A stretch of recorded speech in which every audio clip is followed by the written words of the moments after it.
연속기획 P2P 금융시장 넥스트뱅킹인가 대부업인가를 저희가 보내드리고 있는데요.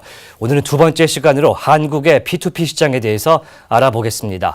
이 전통 금융권에서 소외됐던 이들의 대출을 돕는 P2P 금융이 한국에서는 이 고수익을 노린 투자자들의 재테크 수단이 되고 있는데요. 정윤영 기자가 짚어봅니다.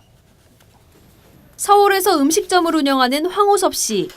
지난 2015년 메르스 사태로 매출이 급감하자 황 씨는 운영자금 마련을 위해 시중은행을 찾습니다. 하지만 대출 문턱은 높았고 급한 마음에 제2금융권에서 고금리 대출을 받게 됩니다. 이자 부담에 대한 고민이 컸던 황 씨. 우연치 않게 P2P 대출을 접합니다. 시중은행과 달리 P2P 업체는 황 씨가 운영하는 음식점의 매출 추이와 주변 상권 분석을 통해 전망을 평가한 뒤 돈을 빌려줬습니다.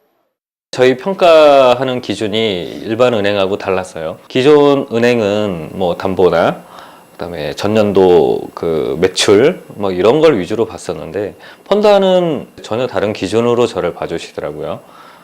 뭐 첫 번째는 저희 매출 그 데이터 상승을 하고 있느냐 뭐 이런 그래프 분석을 하셨었고요. 또 한 가지는 상권을 분석하시는 걸 보고 깜짝 놀랐어요.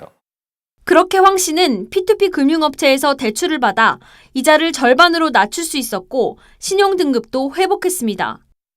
시중은행에서는 상상할 수 없는 새로운 개념의 P2P 금융 대출은 2015년부터 빠르게 성장하고 있습니다. 그런데 요즘 국내 P2P 금융 시장은 개인 간 신용대출보다 고수익을 노리는 부동산 상품 투자에 자금이 몰리고 있습니다. 지난달 기준 P2P 금융 누적 대출액 중 부동산 관련 대출액이 전체의 절반을 넘는 58%를 차지했습니다. 특히 건물 자금을 투자자에게 빌리고 이자를 제공하는 부동산 PF 상품이 높은 수익률로 인기를 끌고 있습니다. 다른 상품에 비해서 부동산 PF 상품이 기간은 짧고 대신 금리는 좀 높은 편이에요. 리스크가 높기 때문에. 근데 그게 사실은 투자자들이 관심을 갖는 상품 중에 하나고 그러다 보니까 그쪽의 상품을 많이 출시하고 문제는 높은 수익률만큼이나 부실에 대한 위험성도 크다는 것입니다. 부동산 PF의 경우 미분양이 발생하면 투자 자금을 회수하지 못할 수도 있습니다. 지금같이 이제 부동산 경기가 이제 침체될 가능성이 있고 그런 경우에는 이제 임대가 제대로 되지 않아서 원금과 이자를 상환하지 못하는 일들이 이제 발생할 가능성들이 있습니다. 그렇기 때문에 PF 대출이 더 위험한 거고요. 실제 부동산 PF를 취급하는 일부 업체의 연체율은 20%에 육박하는 등 급증하고 있습니다. 이 때문에 부동산 상품 투자 시 각별히 주의해야 한다는 조언이 나옵니다.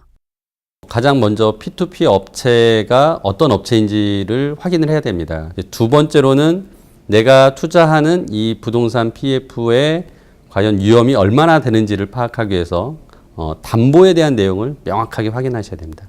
고수익을 노린 P2P 투자자들의 묻지마식 부동산 쏠림 현상을 금융당국도 예의주시하고 있습니다. 아시아경제TV 정윤영입니다.